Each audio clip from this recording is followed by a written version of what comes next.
Yo, Thought Warriors. What is up? Higher Learning is on. It's Lathan Jr. And it's me, Rachel and Lindsay. What's going on? Someone's in my eyes. Got it. Let's go. You're ready to go. I'm ready to go. There's breaking news. Yeah, I saw it. I know where you're going. I haven't read the whole thing. Okay, so we're going to read it to everyone together. Okay, Kanye West has taken out an ad, a full-page ad, in the Wall Street Journal to apologize to the Jewish and Black communities. Now, before this, he had done an apology with a rabbi in New York, and no one really knew. I didn't see that. And all that. You can see he was talking to the rabbi, and some people thought it was AI or whatever. But Kanye West has taken out a full-page ad to apologize to the Black and Jewish community. We're going to read the whole thing. It's going to be quick. 25 years ago, I was in a car accident that broke my jaw and caused injury to the right frontal lobe of my brain. At the time, the focus was on the visible damage, the fracture, the swelling, and the immediate physical trauma. The deeper injury, the one inside my skull, went unnoticed. Comprehensive scans were not done, neurological exams were limited, and the possibility of a frontal lobe injury was never raised. It wasn't properly diagnosed until 2023 that medical oversight caused some serious damage to my mental health and led to my bipolar type 1 diagnosis. Bipolar disorder comes with its own defense system, denial.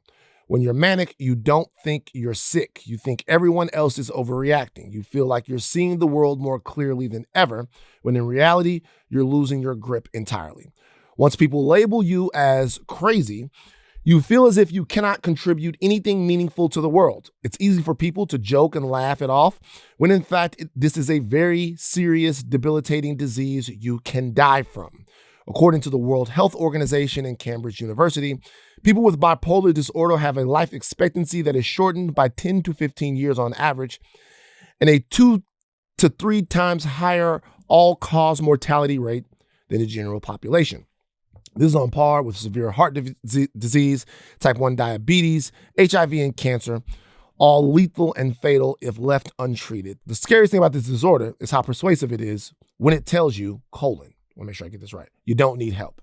It makes you blind, but convinced you have insight. You feel powerful, certain, and unstoppable. I lost touch with reality. Things got worse the longer I ignored the problem. I said and did things I deeply regret. Some of the people I loved the most, I treated the worst.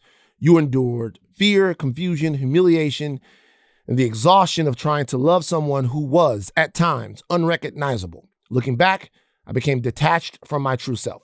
In that fractured state, I gravitated towards the most destructive symbol I could find, the swastika, and even sold t-shirts bearing it.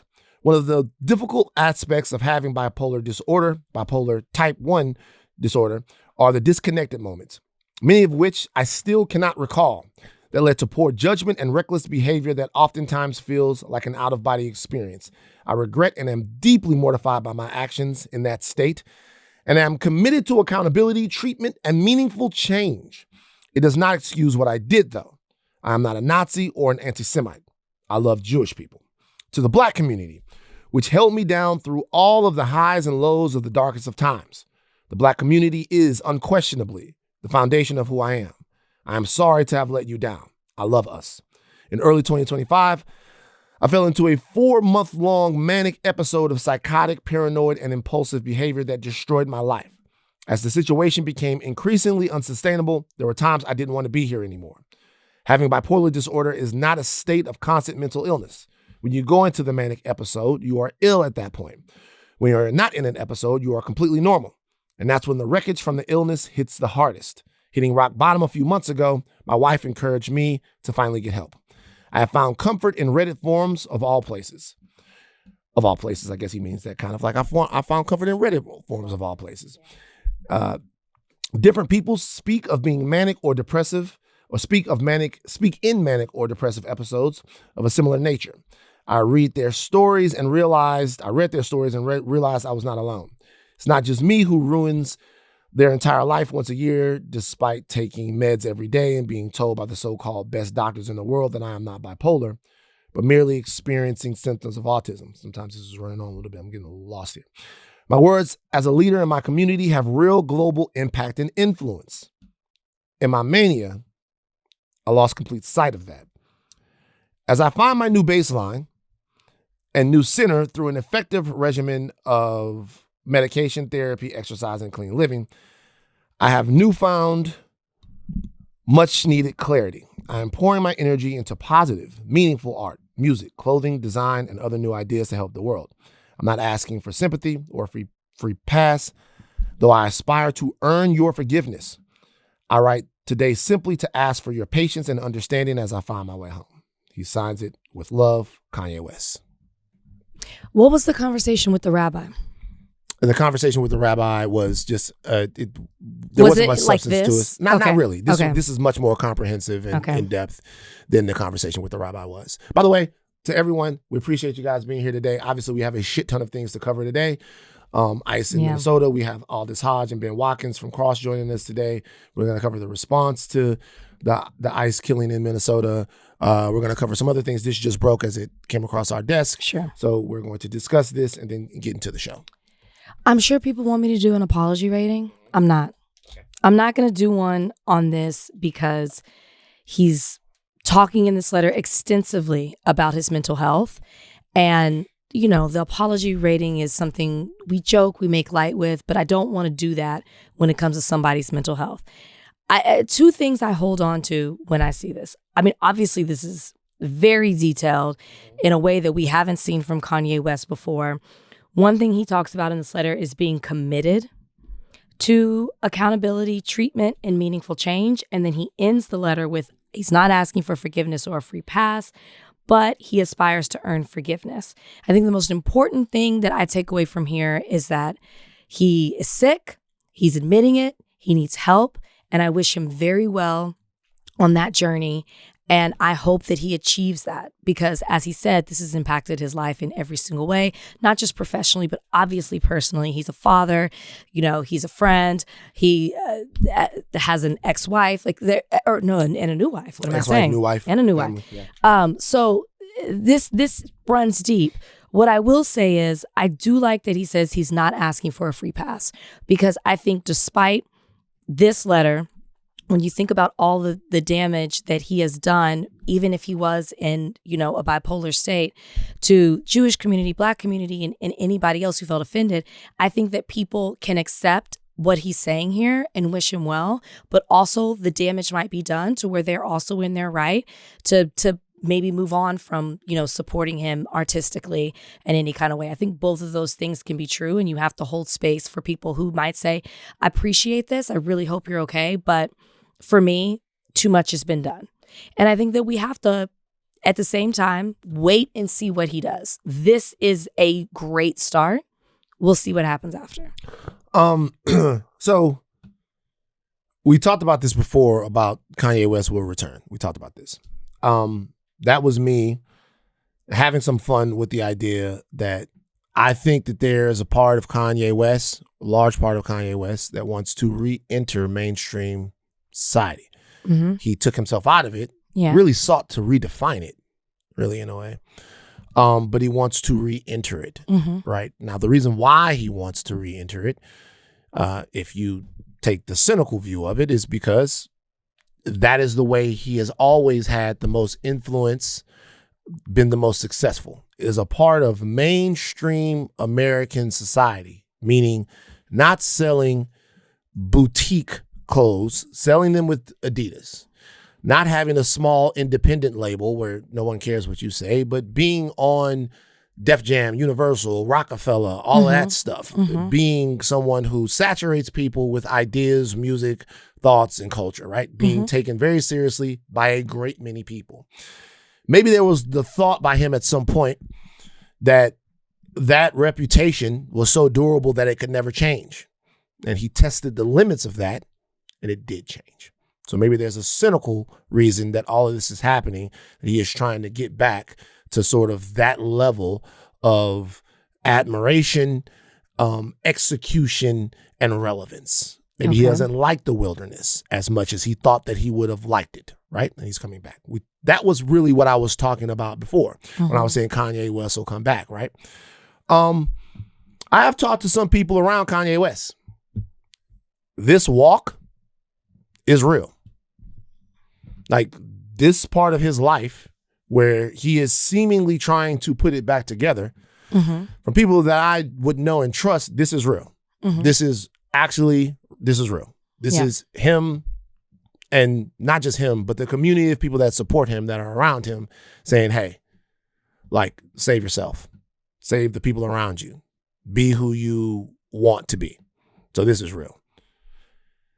That will always, for me, elicit humanity. I'll always approach things as a human person. I am someone who has looked at people in the eye that I've hurt and asked for more chances, asked to be redeemed. I've had people close to me that have done the same. That is one thing.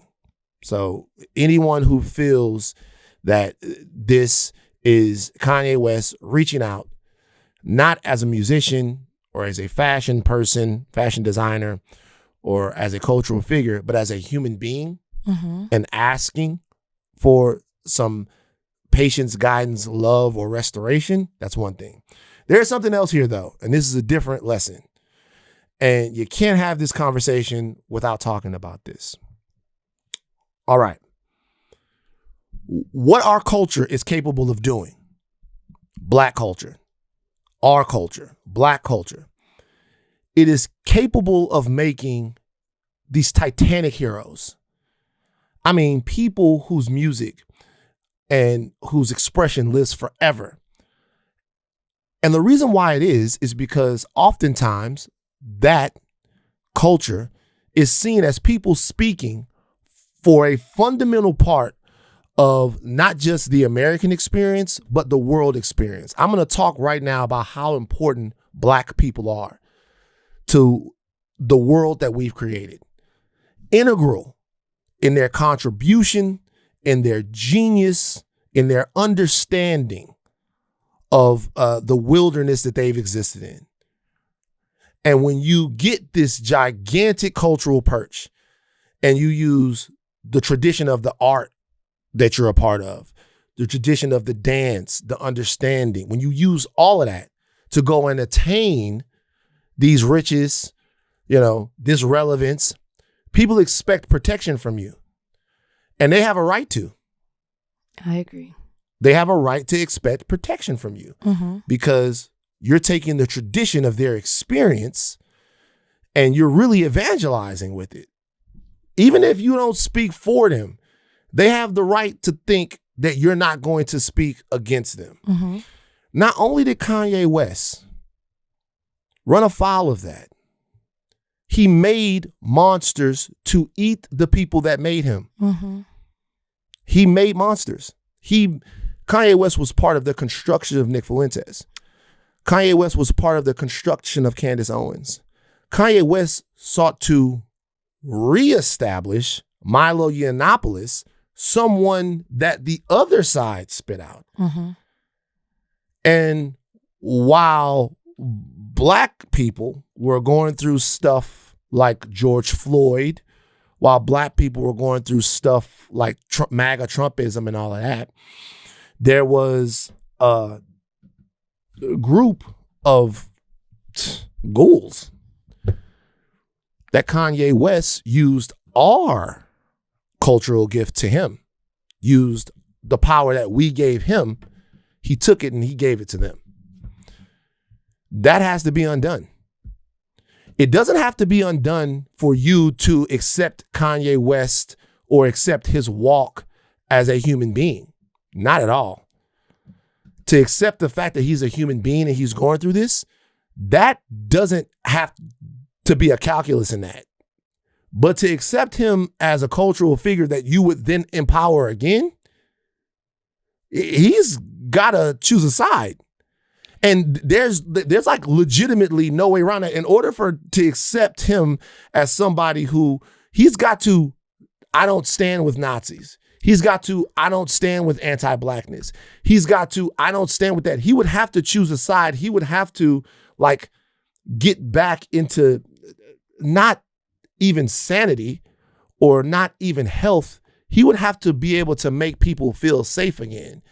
That's a walk and a goal that he has to have. That's what should happen.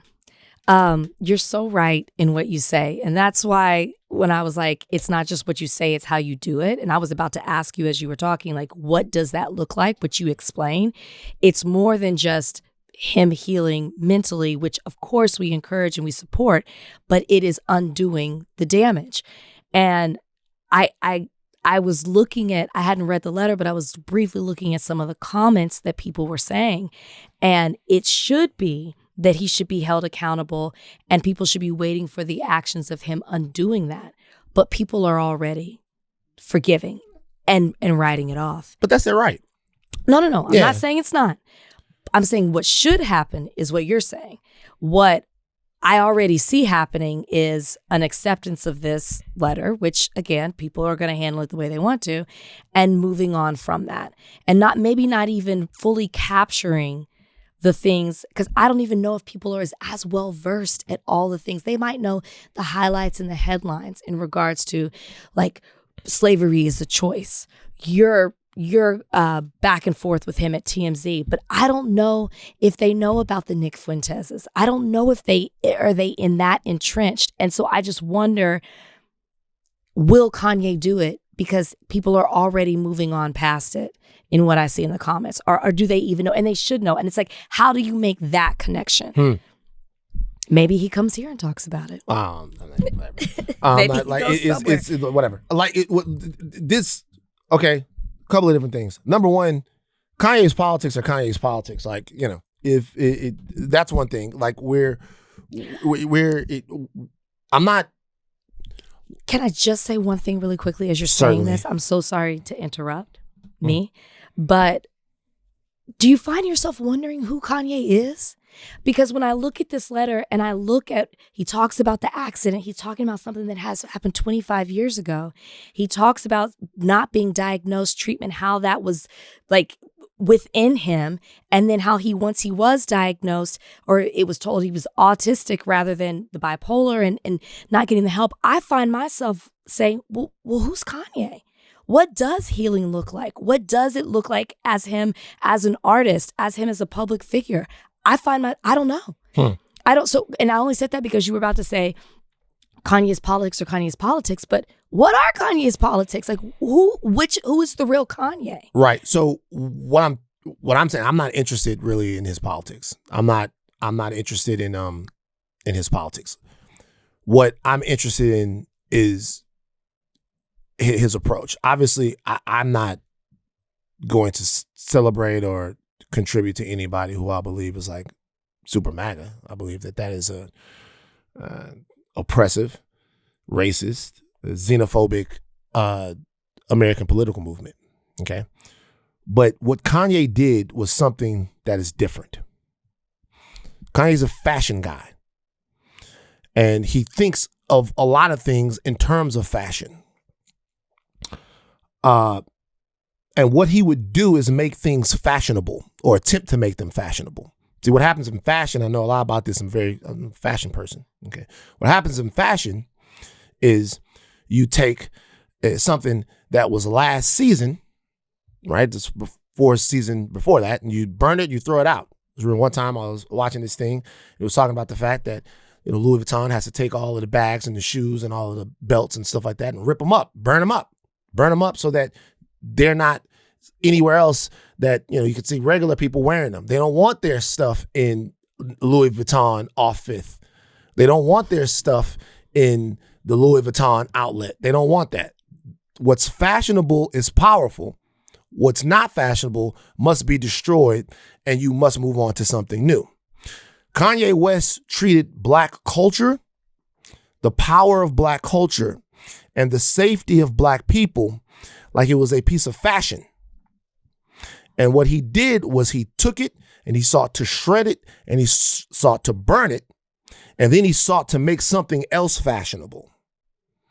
He sought to make Nazism fashionable, the swastika fashionable. He sought to make Nick Fuentes and Milo Yiannopoulos and talking about the J6 protesters as if they were heroes. He sought to make that fashionable. Sought to make all these things that are grotesque and really destabilizing to us, right? Threaten our safety. He sought to make those things fashionable, right? Right. And that to me is a gigantic betrayal of the cultural contract that I think Black people should have with each other, which is number one, we will try to and work to keep each other safe in a place that is unsafe. Mm-hmm. So if there are people who don't believe that their safety should be in fashion one day and then out of fashion the next day, if there are people who don't believe that Nazism should be in vogue, that you should have a iced out swastika, there are people who don't believe that you should get with someone who says that Hitler is cool or Stalin is cool, all of that stuff, whatever. Then those people probably won't look at this with very much compassion, right? Because who knows what will be in fashion 5 years from now? What will be in fashion two years from now? What will be in fashion 10 years from now? It's up to him to make that case. The case that he would have to make is that there is some type of consistency in him in his view of his people. His view of his people. There is something that is forever. And you guys might not think that that's important, but it is. There has to be, to me, something inside of you that is consistent, that is ever changing, that will never change about the way you relate to your community. You might think that there's a better way. You might think that there's a different way.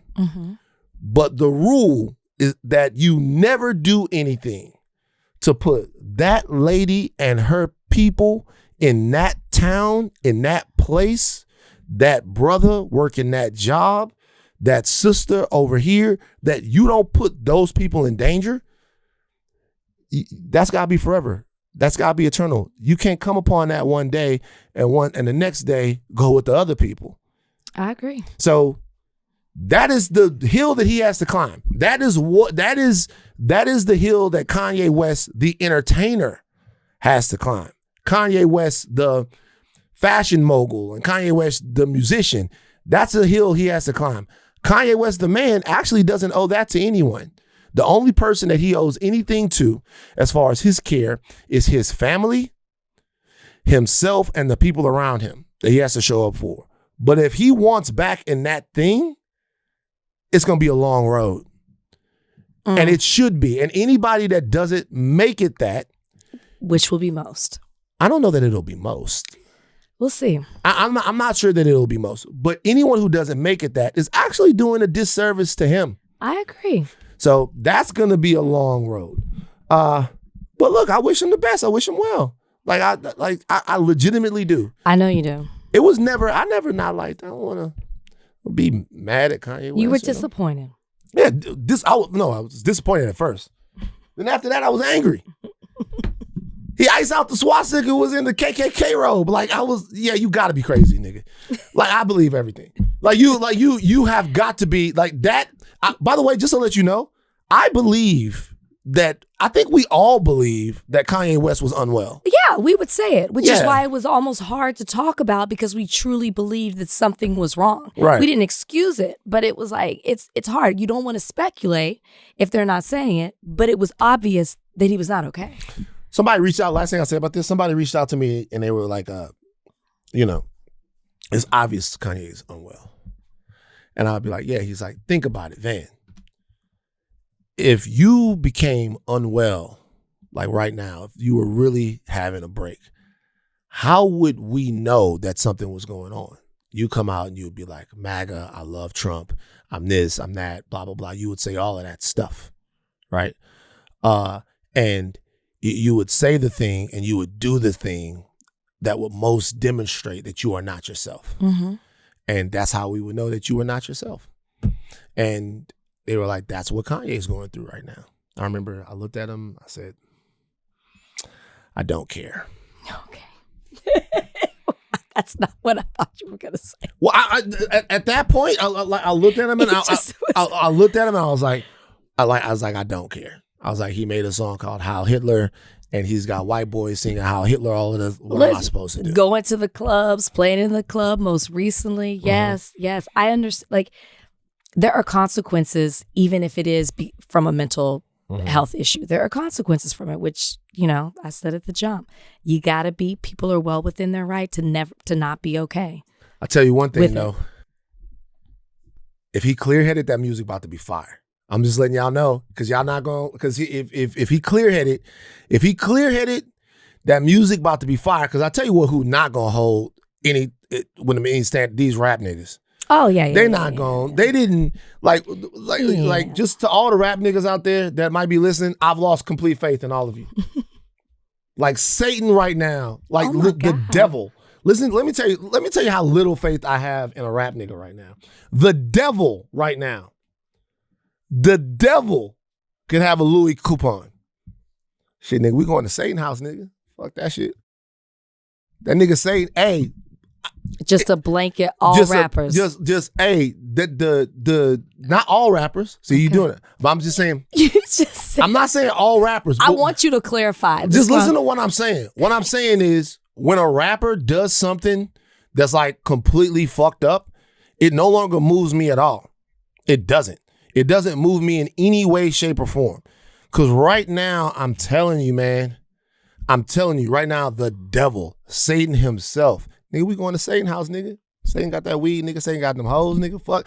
Hey, if you read the Bible, he did music. So that I see myself in him. So let me see. Y'all act like I see myself in him because he was the minister of music. And he really, what the real deal was, if you think about it, not just in the way that you've been taught by your parents, if you think about it in the other way, he was just trying to get his beats off. And God was like, that's too loud.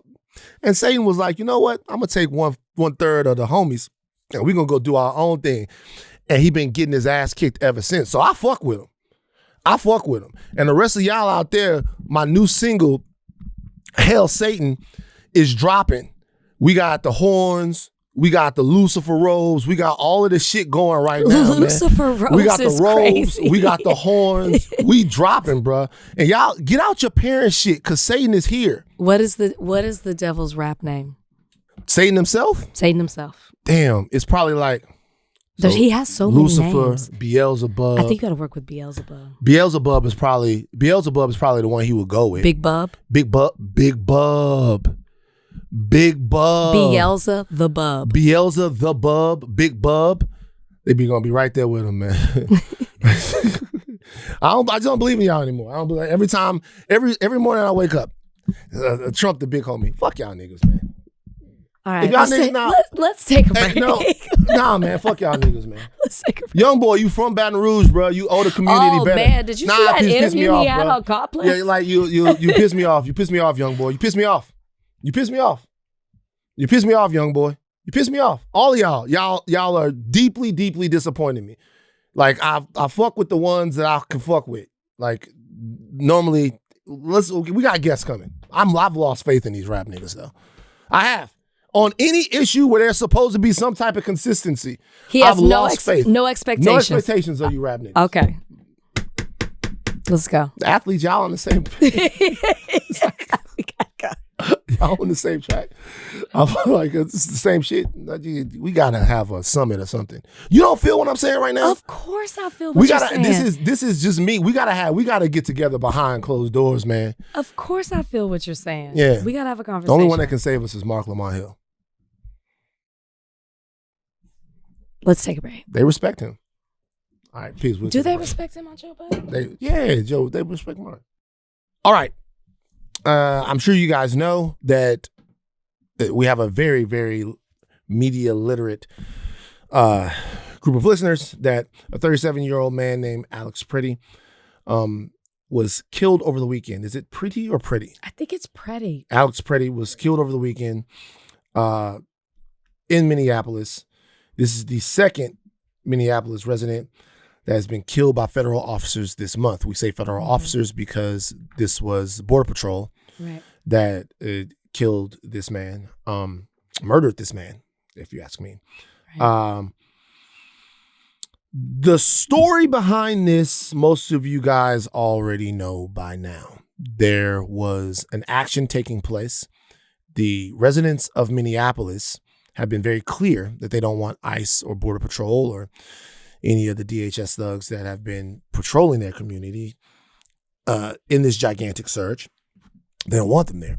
So Alex seemed to be, if you watch the video, someone that was out blowing whistles, recording the scene, acting in ways that are both lawful and I say responsible in a community that doesn't want an ICE presence around. Mm-hmm. He is approached by police officers, he's approached by Border Patrol agents. He's pepper sprayed. A woman that he is with is pepper sprayed. He goes to help that woman up. He's trying to help her when the Border Patrol agents accost him. They surround him on the ground. It looks as if during this he is disarmed because he was armed, legally armed. You can carry concealed in Minneapolis. You can carry that gun on your person. And shortly after he is being accosted by Border Patrol, and it looks as if he's disarmed, he shot what looks to be 10 or 11 times. Mm-hmm. Mm-hmm. Yeah. As Van said, you guys have seen it. It's been everywhere. People are talking about it. People are posting on their social media. There's been a lot of analysis from the different viewpoints of the video. Thank goodness that was captured in this moment. You've heard responses from the administration, from Kristi Noem, from, is it Bovino or Bovino? Bovino, I think. Bovino. You've heard responses from them. This is what I'll say. I feel like my takeaway is this in watching all of it, because we watch it, you can't get away from it. It's like, how are we going to come and talk about this? As I sat and I watched it, I thought, people have to understand the precedent that's being set here. People have to understand that there is a standard. What the lawlessness that is being allowed by ICE, that is being co-signed by the administration, it's you can kill an American citizen and you can justify that killing with lies. That's it. We talk about authoritarianism. We talk about it in one way, that Trump's power goes unchecked. It seems to go unchecked by any sort of other branch, judicial or legislative. But then there's also what we're seeing happening in the streets of Minneapolis and across the country. We're focused on Minneapolis because of these killings that we've seen, but it's happening all over the country, where there is this interruption of political rights and civil liberties. That is a standard that is being set. They're doing it to suppress protesters, to cause fear in you, to control you, to create chaos. That's a standard that's being set. You have a standard of who they're hiring to do this. You have men making comments saying, "Have you not learned?" Right? Referring to Renee Good, grabbing protesters' phones.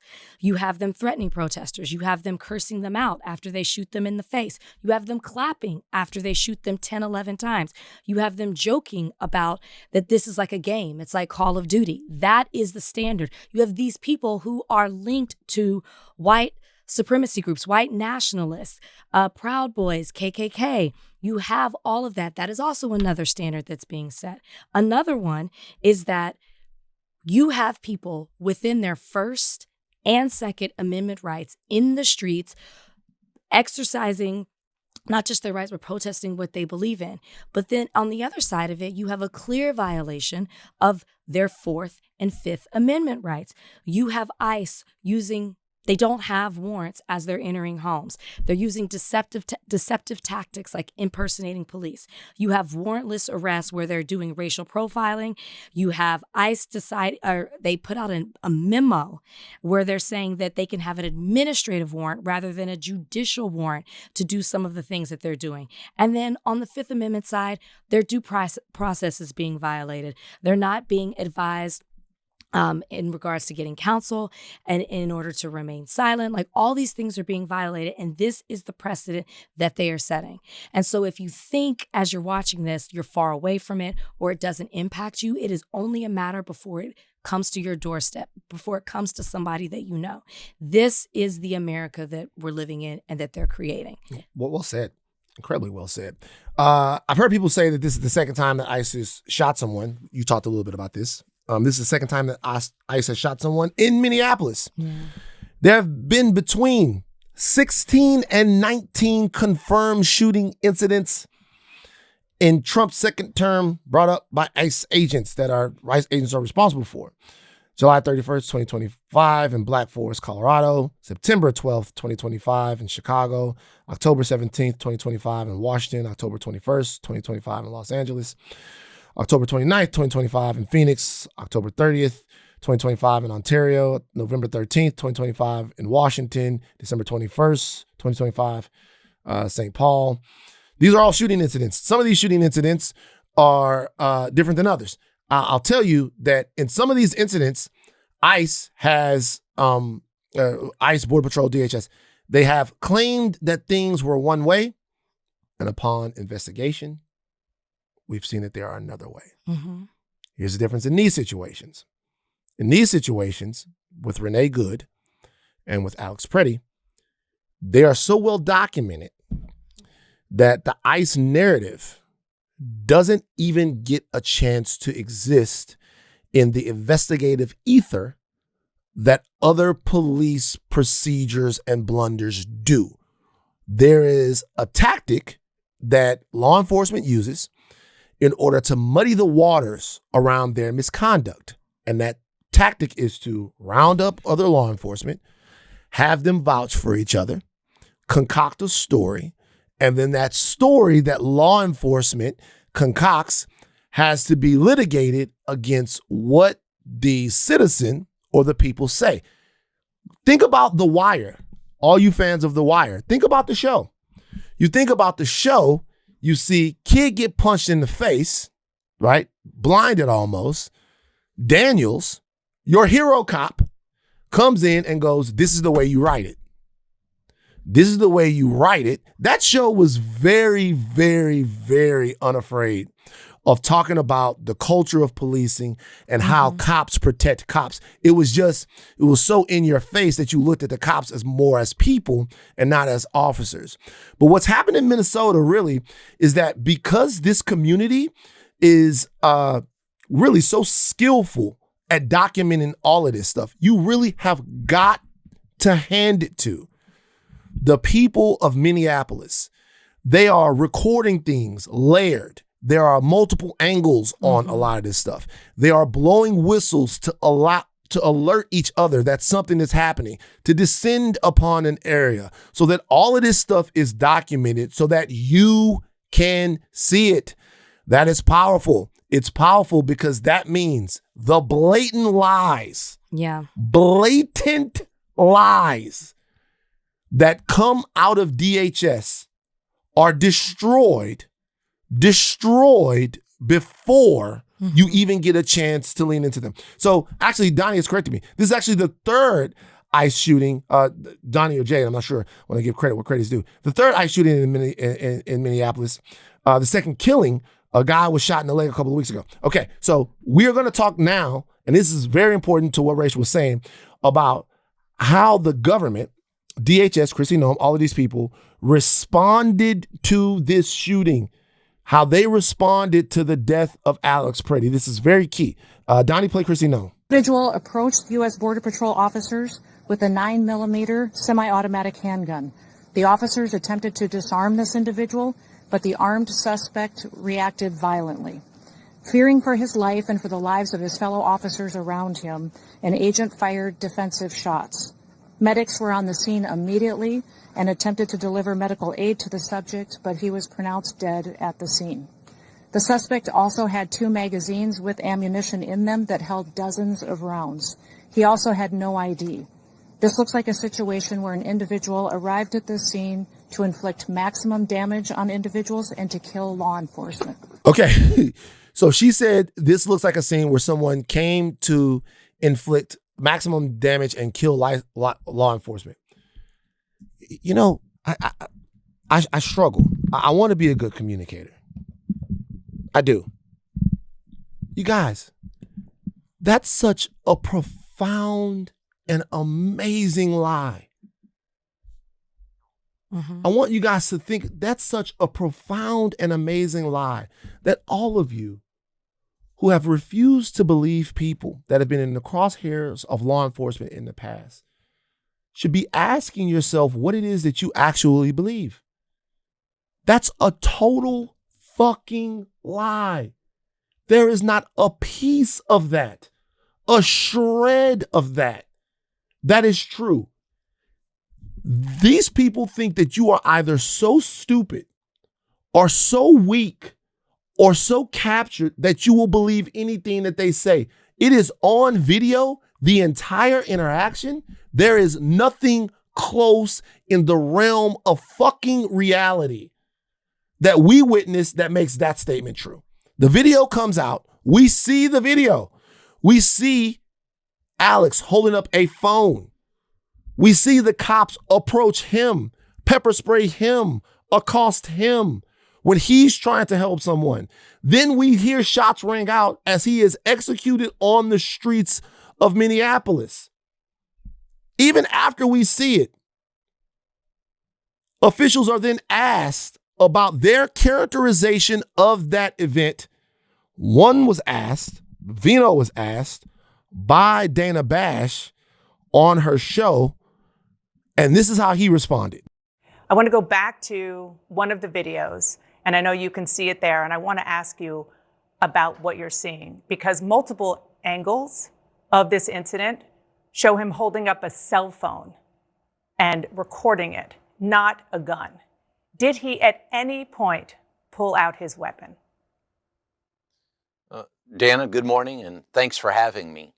The weapon, and we do know that the suspect did bring a weapon, a loaded 9mm high-capacity handgun to a riot. We do know that. As far as what happened in that intervening moment with the video that you just showed, that's going to come to light through the investigation. That's being investigated, and those facts and those questions will be answered soon enough.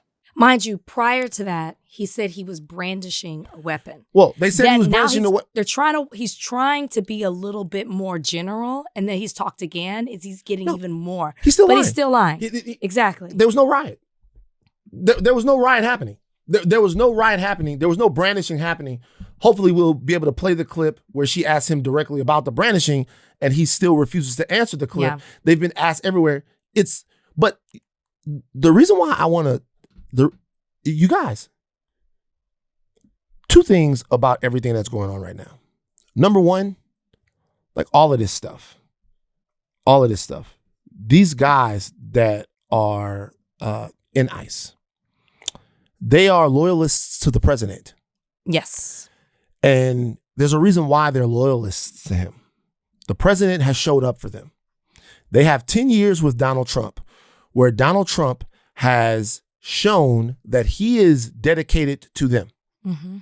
In Trump's first term, when the alt-right rose and when Charlottesville happened, Trump had, in many different instances and occurrences, an opportunity to distance himself from these types of people. He never did. What did he say? He said there were fine people on both sides. Right. He also said when he was asked to disavow the Proud Boys, he wouldn't do it. He has always shown that he is with them. He then pardoned the January 6ers. Right. He has shown these people that he is their guy.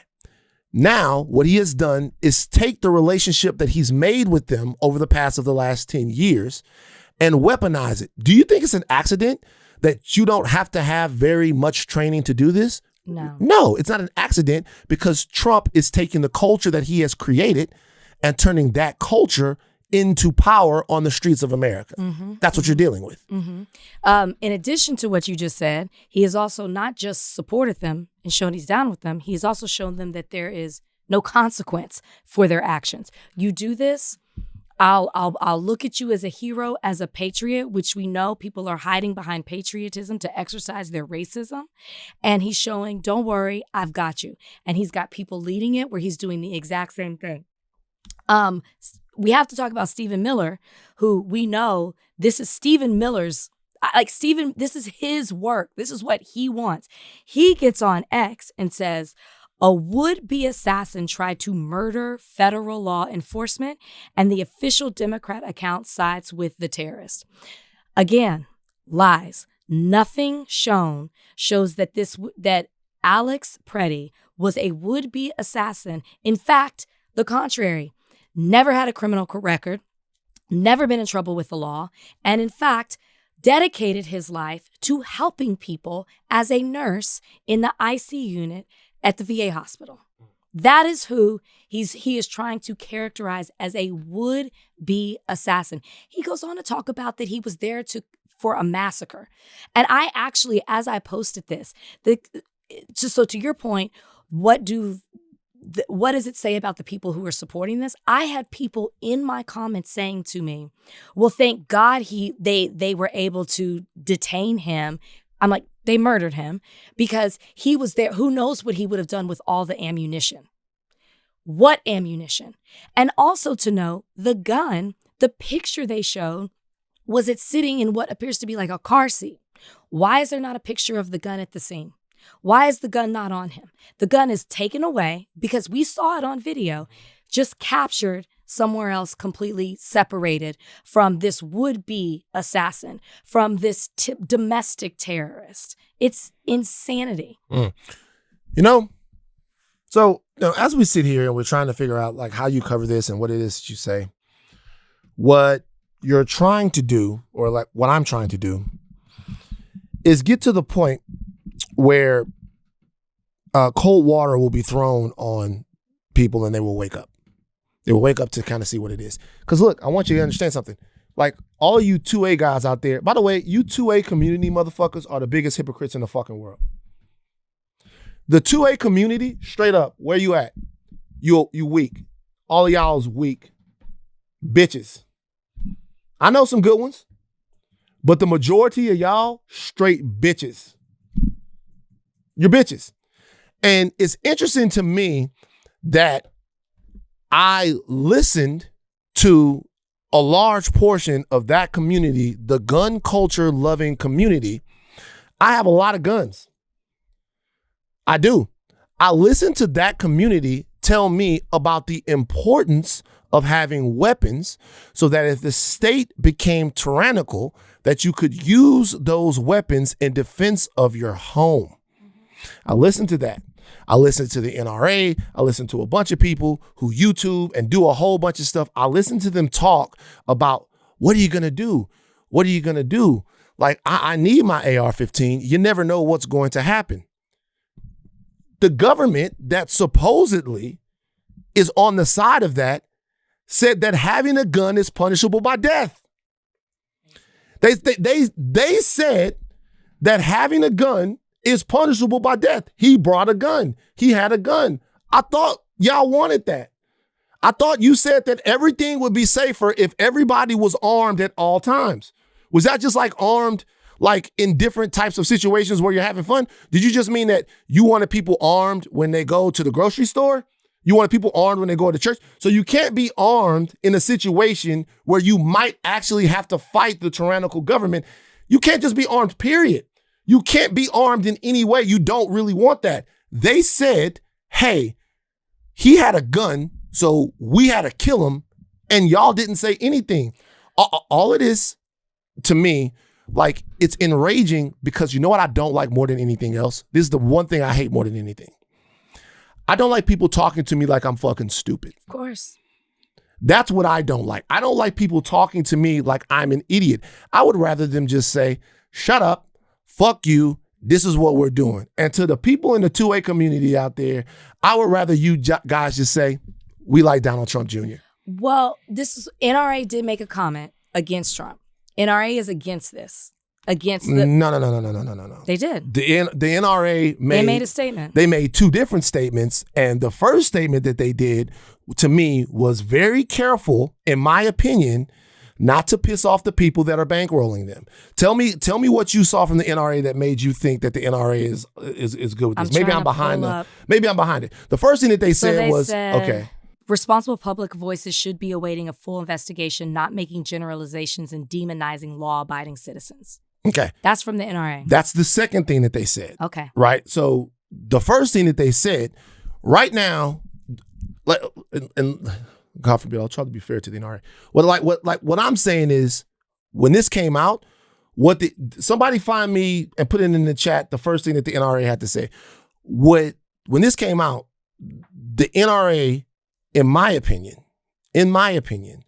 just like they didn't do in the case of Philando Castile, they should have been right away by seeing that video, demanding accountability from the government that the guns are supposed to protect you from, in terms of why this man was murdered and why him having a gun was a part of that.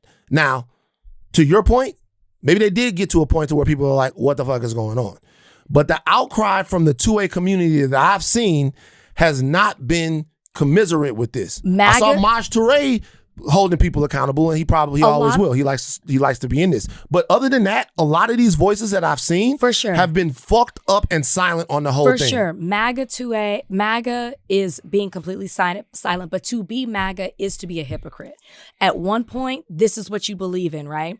Limited government, all these things. But then if it's the other way, if they tell you to believe it in this way, then it's okay. To be MAGA is to be a hypocrite. That is the only way you can exist within that thinking. That's why we call it cult-like thinking. I will say the other thing is that it is okay. They do believe it's okay for you to hold a gun as long as you are aligned with their beliefs and what they do. Because you're seeing a lot of this too. It's fine for Charlottesville. It's fine for Kyle Rittenhouse. I mean, he became rich off of it with a GoFundMe. It's fine as long as you are aligned with them. It's okay. But it doesn't matter who you are, what you look like, what your rights are. It doesn't matter if you're an American citizen. As long as you're against them, period. And as I said at the beginning, that justifies them to do whatever the fuck that they want to you. This is NRA's first statement. For months, radical progressive politicians, what the fuck that got to, like Tim Walz, have incited violence against law enforcement officers who are simply trying to do their jobs. Unsurprisingly, these calls to dangerously interject oneself into legitimate law enforcement activities have ended in violence, tragically resulting in injuries and fatalities. As there is with any officer-involved shooting, there will be a robust and comprehensive investigation that takes place to determine if the use of force was justified. As we await these facts and gain a clearer understanding, we urge the political voices to lower the temperature to ensure their constituents and law enforcement officers stay safe. That's a complete launder job on behalf of the administration by an organization that purports to be, why am I doing this? We know they ain't shit. This is a waste of time.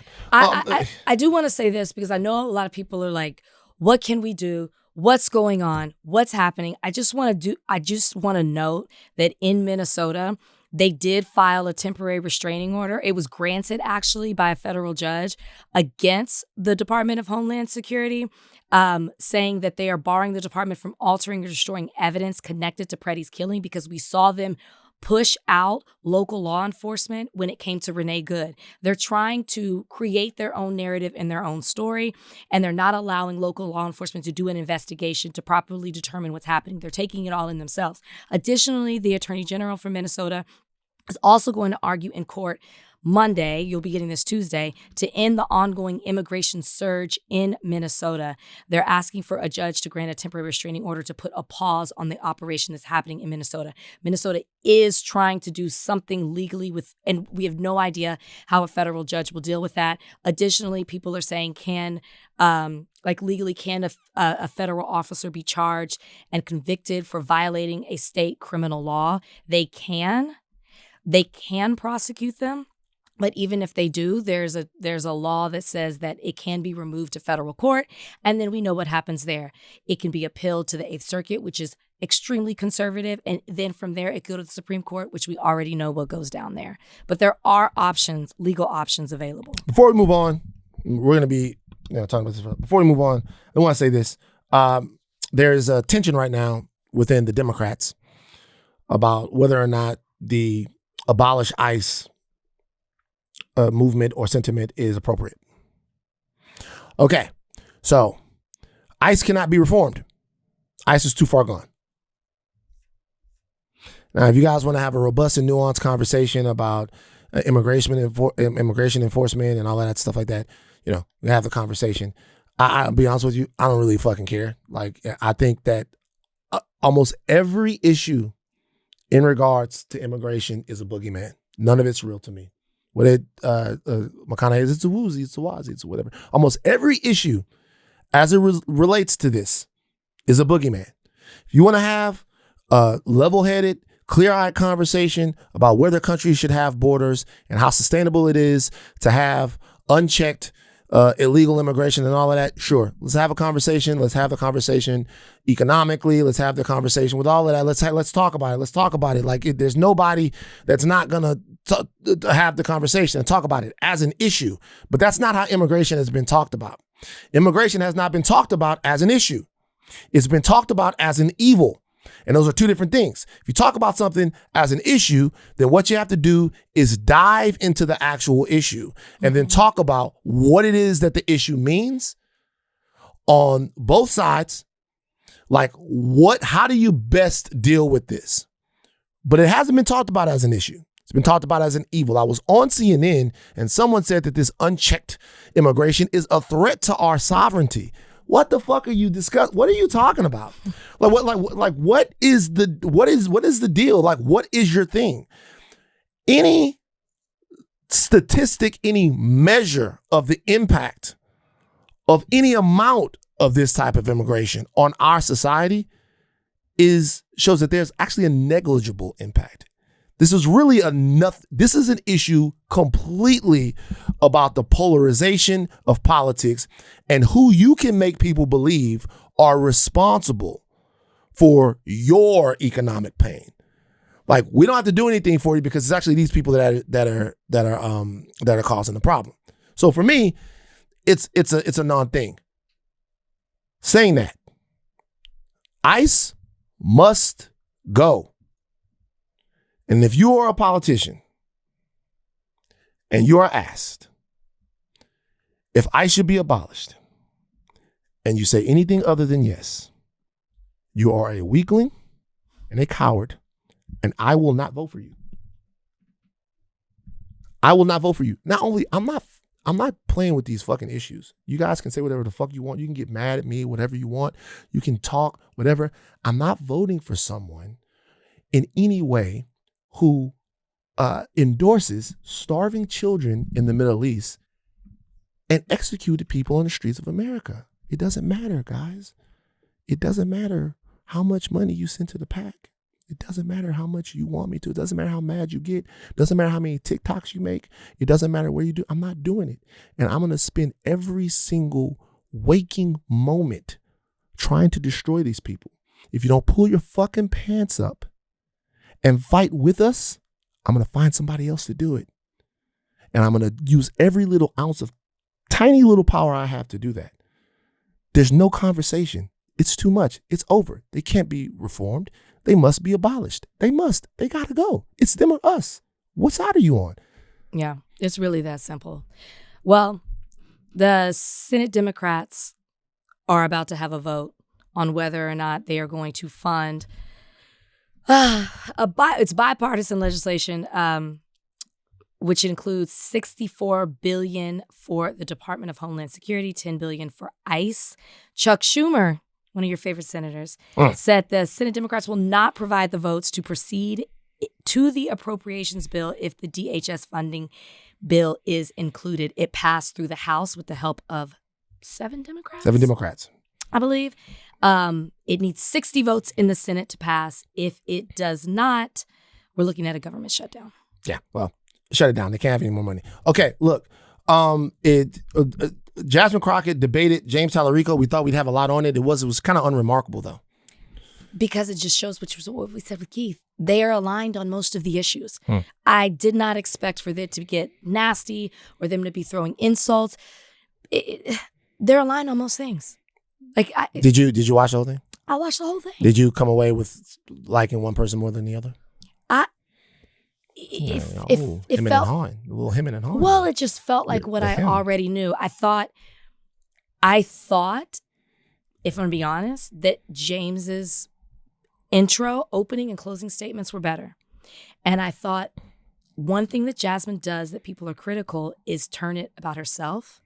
Like she makes a comment where it's like directed to me, and it sounds so loud because James is so like, I went to this community and I did this. And so when you hear Jasmine say, well, he actually did a warrant, filed a warrant against me, I have it framed on my wall.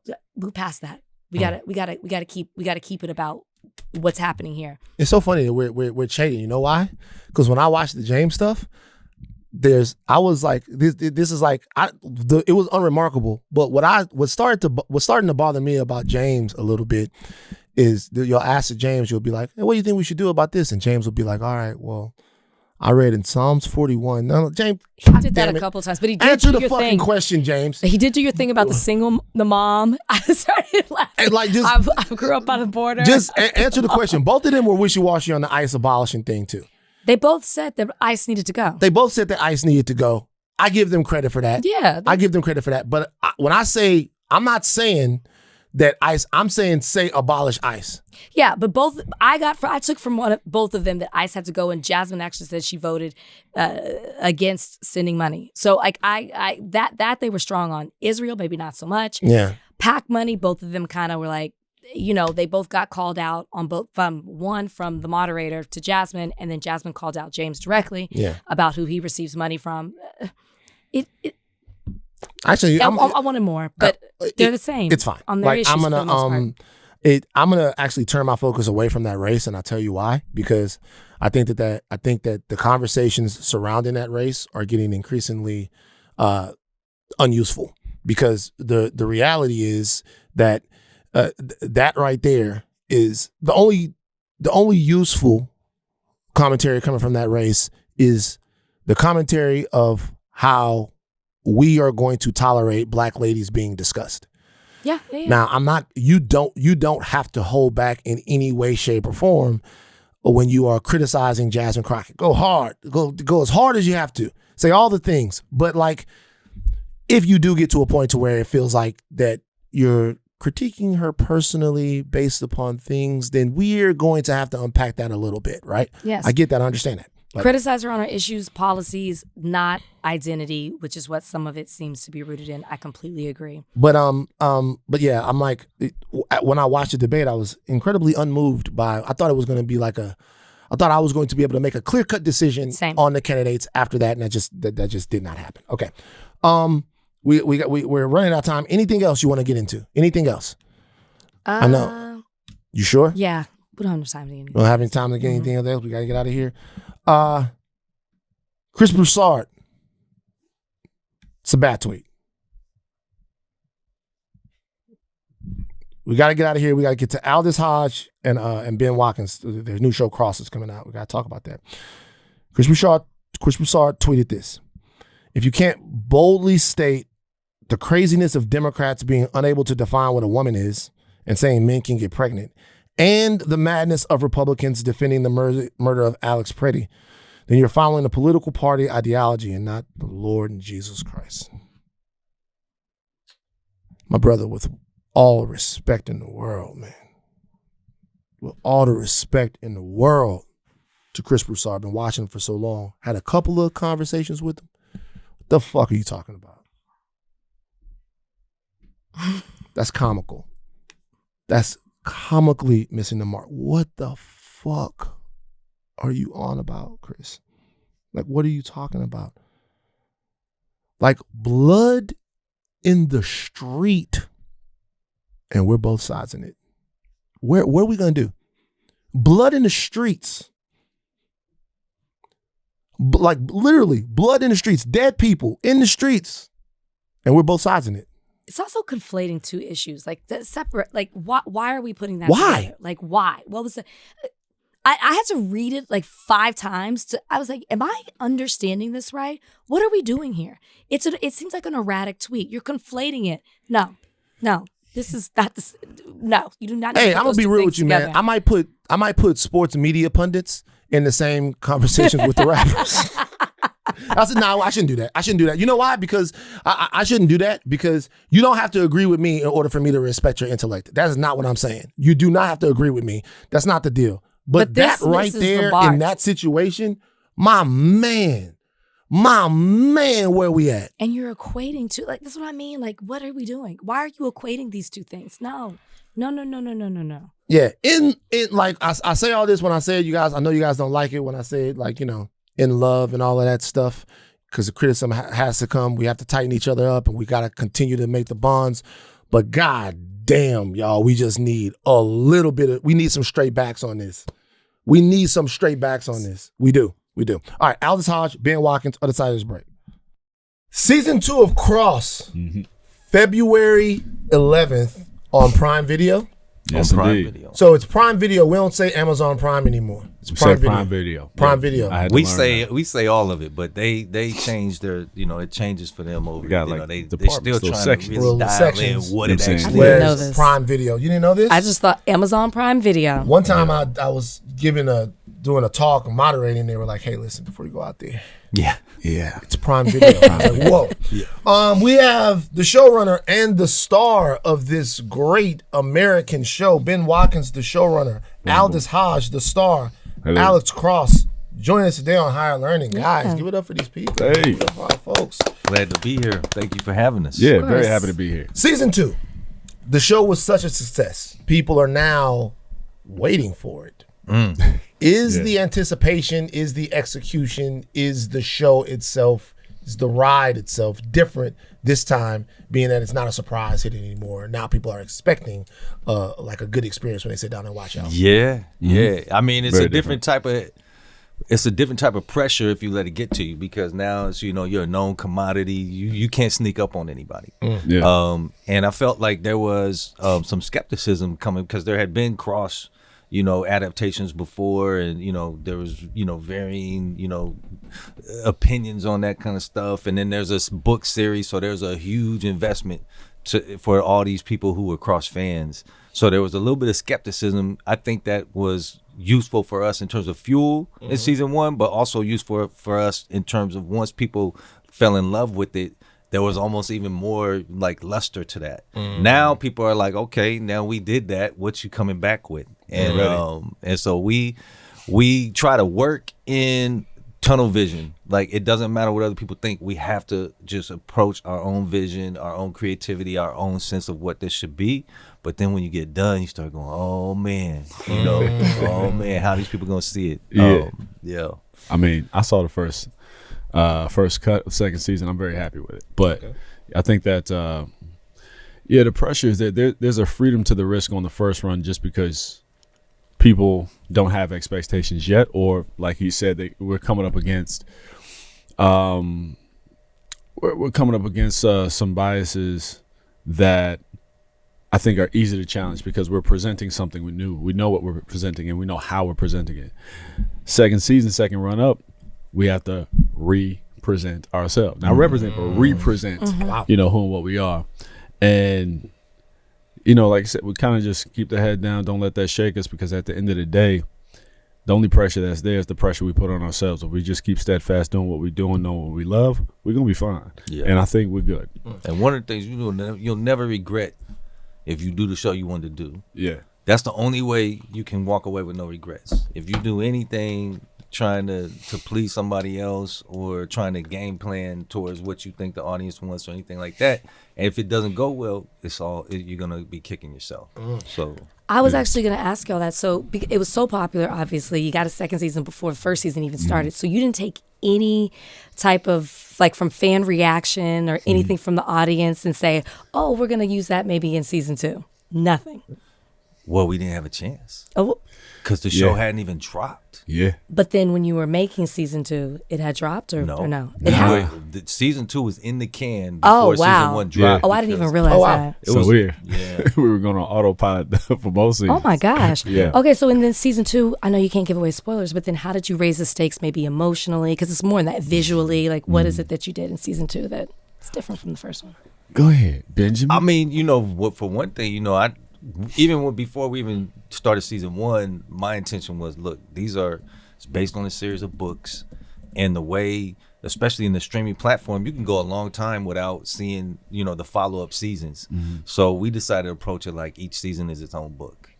The thing that has to stay consistent and build the investment is the characters. It's the people. You know what I mean? And I'm a huge like mystery and thriller buff. And I follow them. I read the book. What I realized when I asked myself what really brings me back, it was the characters. So each mystery has to be compelling, but the characters and their journey is what really has to matter. So season 2, we build on the character journeys, and of course there's a core relationship in our show, and that is Alex Cross and his best friend and partner Sampson. John Sampson, the homie. So we get to see more flavors of that, right? We do dig into some histories, some backstories of some characters people already love, so we give them a little bit more flavor. I think the strength of what makes the show work is people get sort of an in-depth view or experience with the world that they know from the books, the world that they love, because they get to touch, characters at home when they're spending time with them. They get to sit with them in their silent moments. They get to understand what the culture is around. So we have so many avenues and strings to pull on for what to present to the audience that we know they'll love. We have almost infinite options. What does it mean that Alex Cross is black? Well, I mean, that's a huge thing for me. You start off with, because there's so many things that come built in with that. You don't have to, you can naturally and organically address so many issues and dynamics that exist in this day and age just by having the lead character of a single lead show be a black man. That's rare.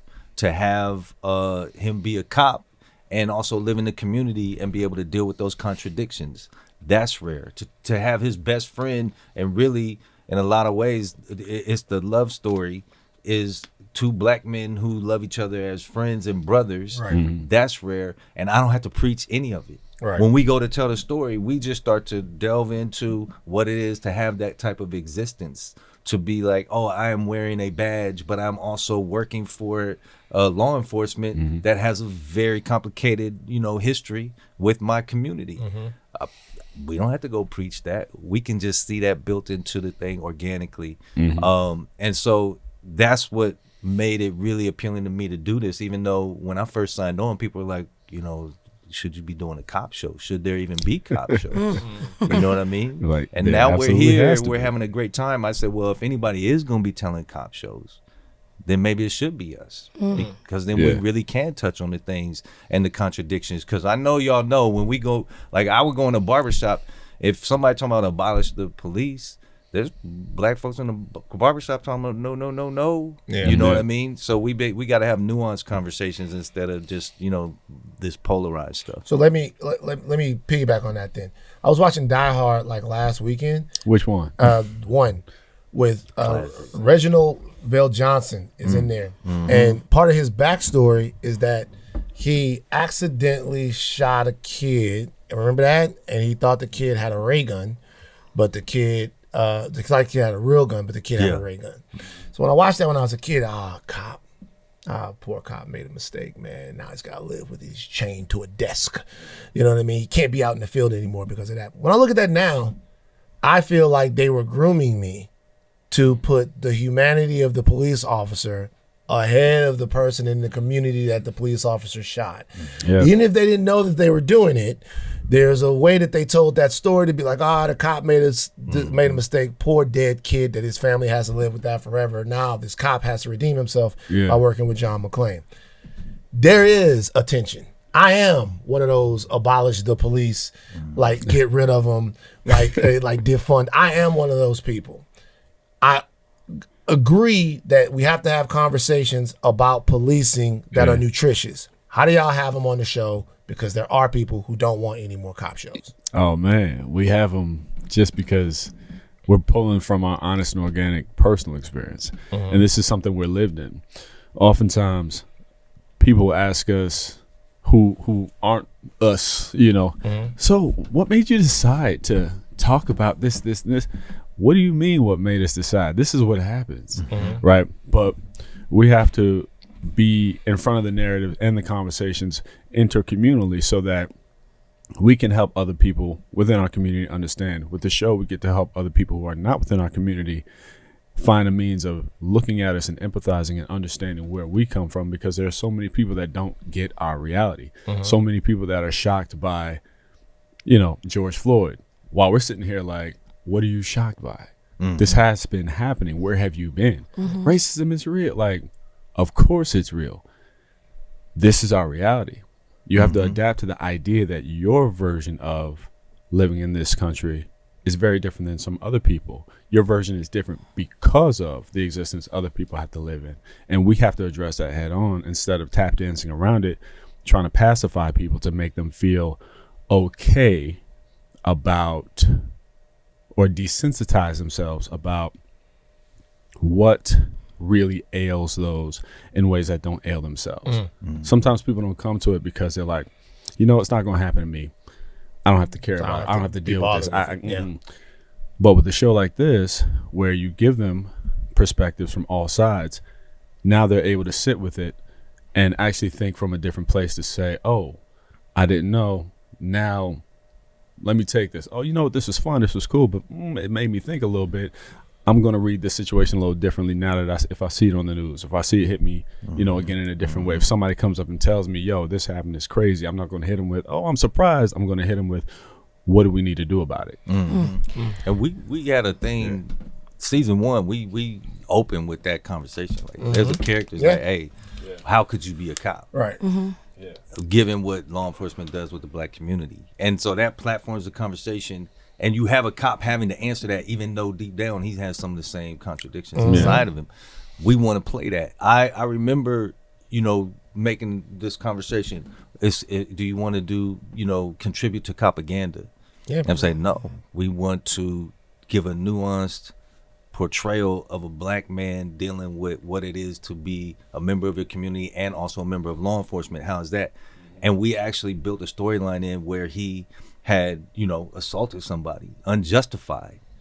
And one of the real big breakthroughs for us as a storyteller that even made us say we got to approach this, even deeper, was like, there is no version where it's not propaganda.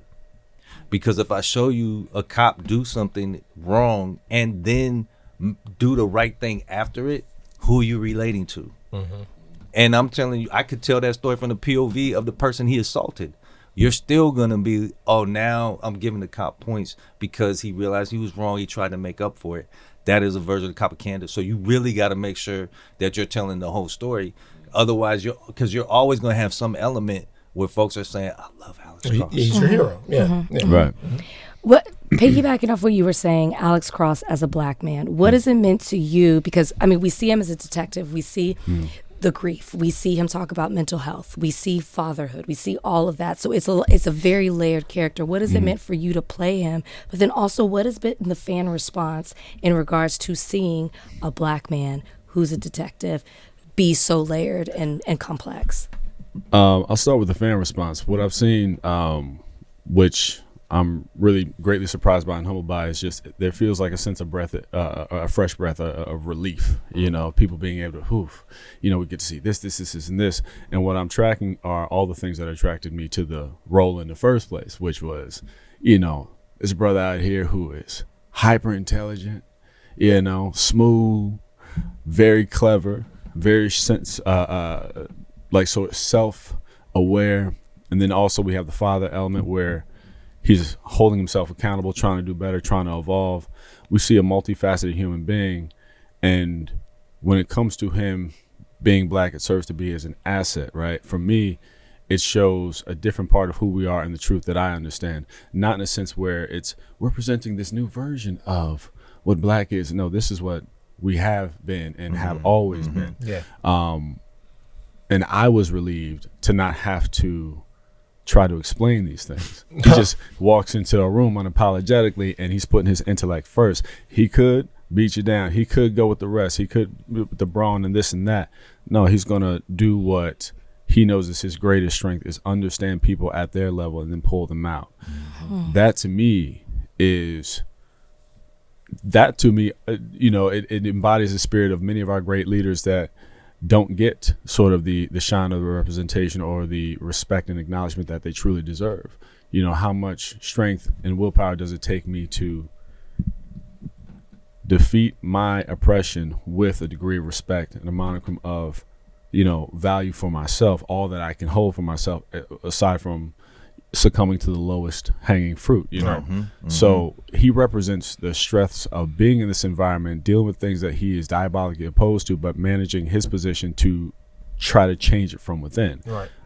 I've spoken to many cops. I've interviewed a lot of cops who say between the office and the community, they're stuck between a rock and a hard place, and they themselves feel conflicted because the image of what a lot of us know to be when it comes to not trusting cops is stuck on them, and they're the ones who are pushing through. And to be able to represent some piece of that truth is nice, because that's what I as a citizen would like to see more of, because I grew up obviously with a fervent sort of, not even a fear, just a disconnection from the idea of policing, because I know it wasn't working in my favor. Right. They run up, hey man, how you doing? Nobody. It's like, what are you doing? Rather than they were serving you. Yeah. Yeah. And I've heard some scary stories of truth from some police officers where they themselves know the way that they're trained. Obviously not every single one of them, but they have certain issues with, the environment, the culture, the policy, because they feel like they're going against their truth. It's nice to represent somebody who's going to challenge what that is and fight for his truth. What is it like to have to even think about that? Because I tell you what, it's like when I bet when they're doing Blue Bloods, which by the way, I'm gonna be real with you. This is something that when people tell me they like Cross, I kind of get it. Right, like I'm like, yeah, like I get the show. You see the show, I get I get why you would like that show. But there's a lot of shows out there. This is not a diss. That I'm always surprised that people watch them. It's like when I'm at the crib and mom goes, "Gotta get back home. Need to get back home." I'm like, "Why we need to get back home?" Like, we out here, we having some gumbo. She goes, "Blue Bloods is gonna come on." I'm like, "You watch that shit?" And it's not a diss to the show. I'm just surprised that she would be into that show. You let your mama have Blue Bloods. I love that she. Hey, my dad likes it too, but you probably gonna say that's I know because he's the the police. So like your daddy the judge? Yes, but he calls him the feds. Law enforcement. That's why I was just. But what I'm saying is, I bet that on shows like that, I'm sure that there are great, amazing people that work on them, but they don't have to consider some of these things. For sure. So for Black creatives, there is, and you meet with people in the town and you talk to them, and at first, that's what I love. You meet them and they go, "Oh man, I'm glad you love that. I'm glad you love that." 30 minutes into the conversation, you can get them to say, "Isn't it hard making the thing that you have to make?" But then also having to know that there's going to be narrative and conversation and you have a responsibility and all of that stuff. You want to tell a story, but you have to consider the protection of your people. We talked about that earlier on in the podcast. Yeah. How do you navigate those two things? Man. You guys are two Black men telling a Black story at the same time. There are complexities in the audience that you cannot ignore. And those are things that other creators, white showrunners, they don't have to care as much about them. Man, I'm so glad you asked that. I know. I was like, how much time do we have? It took me a long time to work through how I felt about that as a creative. In any type of genre, in any type of story, and also to be in Hollywood, because you understand the lack of representation in Hollywood. So as soon as anybody gets any traction, there's a sense of responsibility. I'm sure y'all feel it. Yeah. So, and then early on, I just started to resent that. I started to resent what comes with it. Like, oh, now you got to be the flag bearer. Oh, now you got to be the educator and the explainer. And the breakthrough for me was when I stopped resenting it and I started to embrace it. It is the reality. If I want to advance any cause, if I want to expand anyone's perspective, I used to go in and have to talk to executives and they'd say, "Well, I don't understand that line." Yeah. Even just a line of dialogue. Or if I'm trying to cast somebody a certain way, they don't understand it. And I literally would refuse to explain it. I might force the issue and get what I want, but I wouldn't explain it. So they would walk away not understanding. So they haven't had their perspective expanded. And I started saying, wait a minute.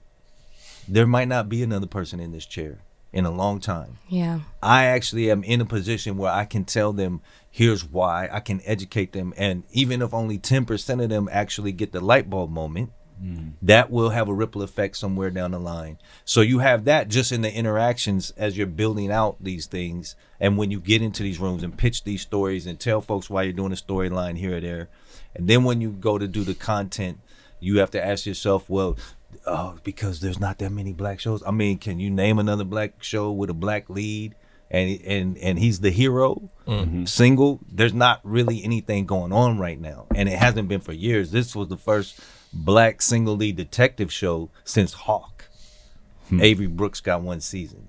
You know what I mean? So for me, it's like, okay, I could say, well, I'm just an artist. I do what I do and we'll see how it goes and they can respond how they want to. There's another party that says, no, you got to embrace the fact that it means more. Yeah, I've been learning from him because I've been quite fatigued with that recently over the years.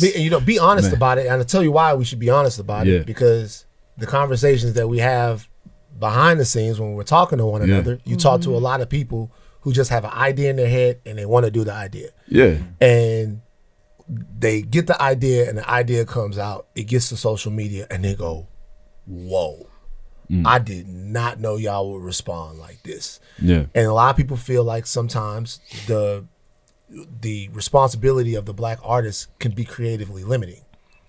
Yeah, so there's a couple of things, because from the outside looking in, the audience relies on you for a great many number of expectations to be met without even realizing they're asking this of you, right? When we get in our position, we're often isolated where we now have to represent the totality of all. And I've had to explain in different standings on different jobs. I say, guys, it's only one of me here representing this percentage of our audience, but you got 75 of y'all. The difference is y'all can do this, y'all can mess up, y'all can, go to these great lengths and all that of whatever it's depravity or however you want to lay out the drama with your character narrative. You can do a whole lot. It's not going to damage your community because they don't represent the totality of your community. But when you have one of us or two or three of us in a space and we are, we are in terms of percentage, the magnitude of your audience for who we represent when they watch this show, there are only a few things that you can do if you want to reach those people. Because our audiences are not only smarter but quicker with information, but also they're, I think, overloaded, saturated, and fatigued with lack of quality, and they expect better quality, which means they expect more honesty and truth. Some executives don't really get that, or much less, they don't always care about taking care of the audiences they're representing through the work they do, right? So when you find executives who do care enough to let you just be honest and, because it means being honest with yourself is also being honest with the person you're sitting against. And sometimes they don't like that honesty. Sometimes they don't want to acknowledge the presence of certain things or certain factors. So that's why they'll find any and every excuse to get around it, or we can't show this because we can't. But do you question that when it comes to y'all? I remember I did a show one time, me, and I ain't gonna say it. Ain't nobody gonna guess it. I knew this was gonna be one of those. I ain't gonna say it. No, I ain't gonna say no names. Yeah. No, I ain't gonna say it. Okay. But there was this, because I've done a lot of shows. If I make the connection, I'm gonna drop a name. If you make the connection, all right. But I was there. I had a wife, only black couple in this particular setting. We both have great jobs, but they kept trying to create this unnecessary animosity between us that didn't speak to the truth of the couple, but also didn't speak to the truth of the culture. And I kept telling them, guys, we don't do this. This ain't what we do, And then there was a certain situation where my wife, now we want to rough it up. Let's take our father out of life. Now she has like an adopted father, and he happened to be white. I said, okay, that's, because at first it was like his biological father. I'm like, she's too dark for that. Come on, y'all. We're not going to buy it. So now he's adopted. Cool. Boom. I said, what was the impetus for the change? And why do we have so much, animosity in our relationship? Well, I want the only black couple to be like too perfect. I said, do y'all ask that about y'all? Do you question that one time about y'all? And what does too perfect mean? So now, too perfect, you got to take away her black father, but you're going to give her a white white father. Here's the thing: there's nothing wrong with that until you create the problem, until you create the something wrong with that. You know, if she by happenstance happen to have a white adopted father, great. If she happens to have a white adopted father because you want to create some weird environment where she grew up in the hood and she was saved by a white savior, we can't do that. That's when you actually create division. That's when you actually manufacture a problem. You know, so as long as her success is not tied to his whiteness, we're fine. And this is not a racial thing or that. This is an executive thing of understanding who our audience is and how they will turn on you if you put them in this position, because you look at what you're telling them. Right. You can't do better without us. That ain't the truth. Because I'm sitting here telling you right now, I done better without you, and I don't give a damn. So what are we doing? Like, and they already mess up when they say the only. That's only. What gets me is like they already coming at like we gotta have one Mexican, we gotta have one Asian, we gotta have one. Now when we get in the writer's room and they don't have representation in the writer's room, now we gotta be like, oh, we gotta have them be symbolic and representative. And as soon as somebody says only, I say, well, there's your problem. It shouldn't be only. Why don't you have more than one depiction of it? Now you can start balancing. Open it up. We were having this conversation. We were talking about sinners. It's like unless we fit into a certain stereotype, it's as if they can't understand it or they can't reward it. Right. So I completely understand what you're saying. Season 2, it's so interesting that you say it was already in the can when you did season 1, because this surrounds you protecting a billionaire, which feels very relevant in light of what we talk about right now. So that's really interesting. But Samantha from the show said something interesting. She said that this season confronts what is a monster, and the audience has to answer that, or she would love to see the audience answer that question for themselves. What does she mean by that? So we'll deal with themes of vigilantism. And the way I look at it is, the audience is going to have to question, if somebody does the wrong thing for the right reason, is that justifiable? And if somebody does the right thing by the wrong means, how do you look at yourself in terms of standing behind that person if it benefits you? Yeah. You know? We deal with a lot of that. We see it every day, obviously, in the news. People flip-flopping and like, this clearly doesn't make sense, but oh, you getting chipped off for that. You getting a bag. I got you. So selling your soul, and you're like, at what point, where's the threshold for humanity where it truly doesn't matter anymore, the life of a person or the quality of life for a group of others, so long as you are substantiating yourself? Like, when did it become this bad, you know? And then when someone does engage a little bit of vigilantism, I mean, look, sometimes extreme is extreme, but at other times we understand because people just get tired. Right. Yep. You know? Yep. They just get tired. Force you down that road. You know, so vigilantism, I actually started thinking about where we were. So when we went to do this, I was already feeling something in the culture, not just Black community, not just, you know, people in thrillers and mystery, but like all of American culture. And I knew that we were in a place where vigilantism would be almost wish fulfillment for some people. Certainly. And because, always has been. Yeah. And sometimes it gets worse. Like when you think about the Charles Bronson, when they went on Death that run, wish. right? Yeah. When you start to lean into that, it's when everybody's now feeling like they're getting a raw deal, and nobody feels like there's any way to get recompense. Yeah. Then you can start dropping these things where it's like you can live vicariously through this person who's going to take justice in their own hands. But then for us, that means you got to take it to another level, and you got to force the audience at some point to realize they might be rooting for the wrong person, because there might be a line where it goes too far. And we do that on both sides of season 2, where we got two characters and we make you feel a certain way about them, and then we're hoping that we make you question your own feelings and maybe look into why you feel that way about them. Yeah. And, you know, so it's like great because we can kind of lure you in and be like, oh yeah, that person, they deserve to die. But then what happens when you cross the line is somebody innocent or somebody you like becomes the victim. Right. And then it's still for the same reasons. So yeah, what if Batman beat up your cousin?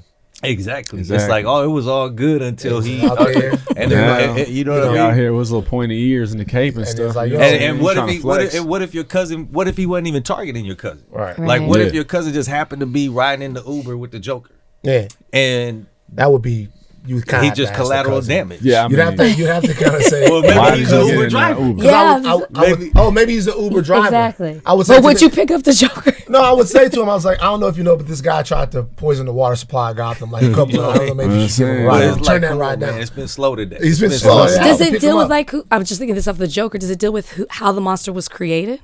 Is this okay? Yeah. So that's part of the understanding Both of sides, God. too. Trying to tell all Both the secrets. sides. No. I'm not going. And We're talking about the Joker. it's important all the because cookies. going back to the propaganda situation, you know, we're in this, and right now, imagine being law enforcement right now and you got integrity. Yeah. How hard would it be to go to work right now?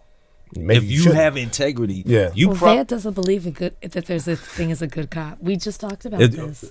because you might be at a There's no school. cop I used to be in with like integrity. you could be good when you sign up, but there's no way you can stay good. There's a theory behind that, There's a you know, theory, and I'm not here to Yeah. judge I that. don't, yeah, I don't know why. But if you consider yourself to have integrity, whatever that might be, going to work right now is really difficult. If you're going to any sort of group situation, do you think you want to say what you do when everybody sees what's happening out in the world right now? And so that's partly how we advance the story about the kind of things that he has to deal with as Alex Cross. And then, you know, he's protecting a billionaire. I'm gonna clarify something real quick. So, just real quick, I believe that you can be a good person and be a cop. I don't believe that you could be a good cop.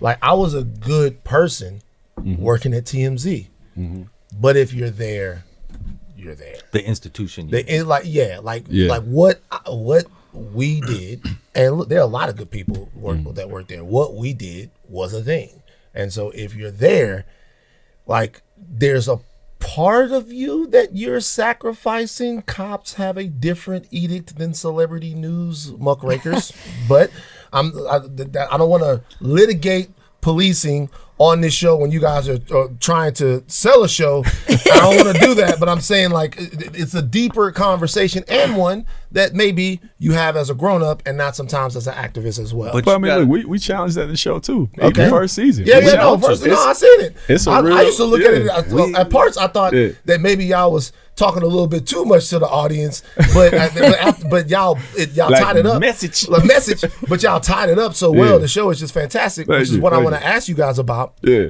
What the fuck is it like? All right, first of all, I do want to get a joke in real quick. I get a joke in. When you said that you're protecting a billionaire, I was wondering if that came straight from Bezos. If he was like, season 2. Right. Let's do something here. Let's put a guy in there. He's a man of means, okay? Let's make sure that people know we're all not all the same. Let's put a guy in there. No. But how do you fucking get somebody to watch a show now? There are so many shows. There's so much stuff to watch.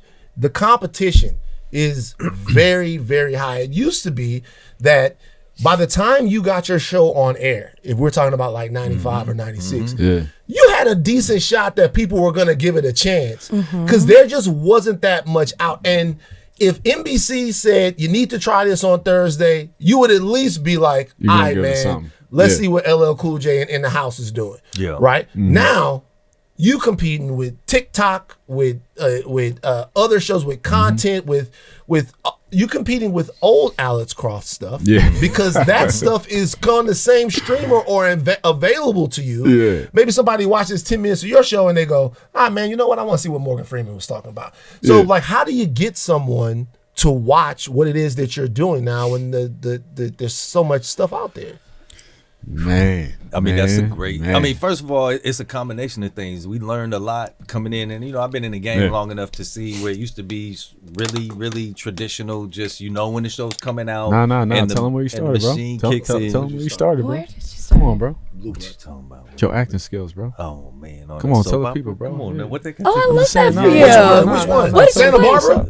Young and the Restless. Oh, nice. Oh, well, that was He the was one. young was and that, restless. was that the one with? 2 Was years that the on one that. with Victor? Yeah, Victor Newman. Oh, my Mamo Eric love Braden. Victor. Oh, See? My wow. Mamo You see all love I this got Victor. some love and Eric Braden support? stories. You see Yeah. all this Victor love and Newman. support? Yeah, You wouldn't even yeah. know. See, Okay. out here all But sad. that's Who, not what how kind you of sell a character show. did you play? I came in as what they call a summer spoiler, which is I didn't notice, but basically they bring somebody in to connect and start a romance thing, be a wild card in a romance situation during the summer when the younger audience is off school, and then they kept me. What it is was he was a early stage DM that they slid in. Exactly, but that's what it was, and they were like, Jerry Cashman? No, that's not you. Dr. Wesley Carter. Dr. Wesley Carter. Dr. Wesley Carter. That's a soap opera name. If any Wild On fans out there, there's Drusilla and Olivia. They're the sisters. Sisters. Yeah, Tanya Lee Williams and played Olivia, and Victoria Rao played Drusilla, and they were legendary at the time. And of course, there was like the prominent black family on daytime. So when Drusilla had left the show, and she came back. And she brought a boyfriend with her, and that causes a love triangle, which becomes a love rectangle. He was a home because wrecker. now you got Neil, played by Christoph St. John. Oh yeah, right. So he's trying to get back with Drusilla, but I'm Drusilla's boyfriend. Yeah, but then no I start to morals. fall for Olivia. No morals sister? whatsoever. Yeah. Oh my gosh, Yep. I love soap operas. See, he was out there. That's how you sell a show. You know what I'm saying? He's breaking up homes, breaking up sisterhood. You know, that's how you felt. Yeah, that's how crazy. you was. Yeah, I'm drawn in. Back in the day. I'm in. Now, look, y'all gonna have like 2.5% rerun bump, and it's gonna be Rachel. Yeah, exactly. Looking Thank you at very much you. for asking Yeah. that question. I don't know how you segued into that. Because he said, "How do you get people to watch the show?" You said it's different now. You've been in the game for a minute. They need to know. Okay, yeah, way back. You know what I'm saying? You was out here on your model tip, bro. I was out there, But getting the whole treatment like that. I'm just saying. But we now know that you gotta sell the show from multiple angles. Yeah. And one of the main things you gotta do first, you gotta try to do something good. And that's hard.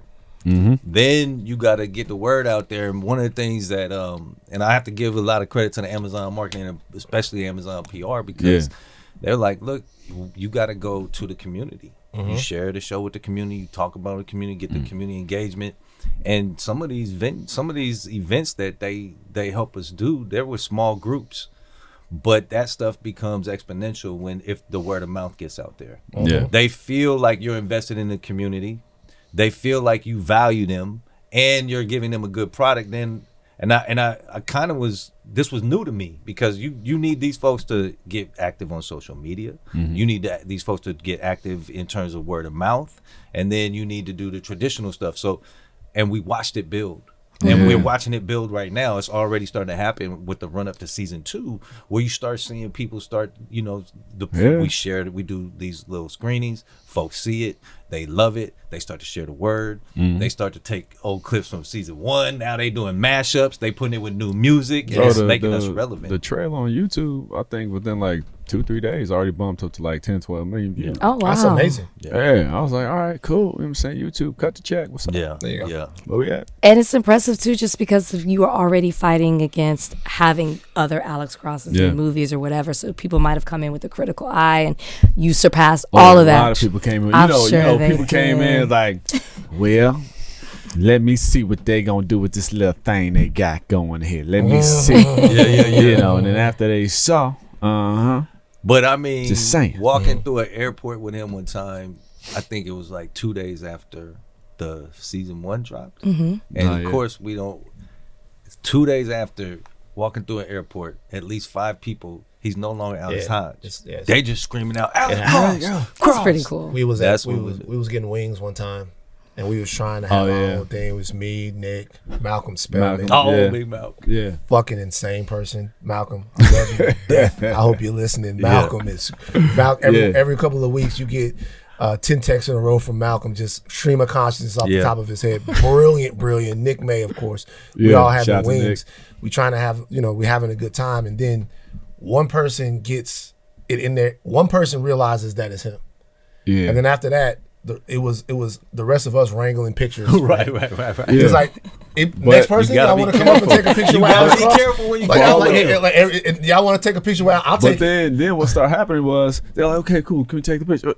Hey, Yours. And then I was like, nope. I was like, nope. You didn't come over here. You came over here for Alex Cross. I'll take the picture. You get a picture with you. Yeah, well, I'll take the picture. But that's amazing though. That's a testament to how the show is reaching people. No, it is fantastic. This is unlike anything I've ever experienced in my career. You know, and it's new and nuanced for me. You know, because I'm, I just be sitting in the corner. I see somebody over mean mugging from across the room. I'm thinking, hey, bro, you want to squab? You know what I'm saying? Yeah. But you crack a smile. Yeah.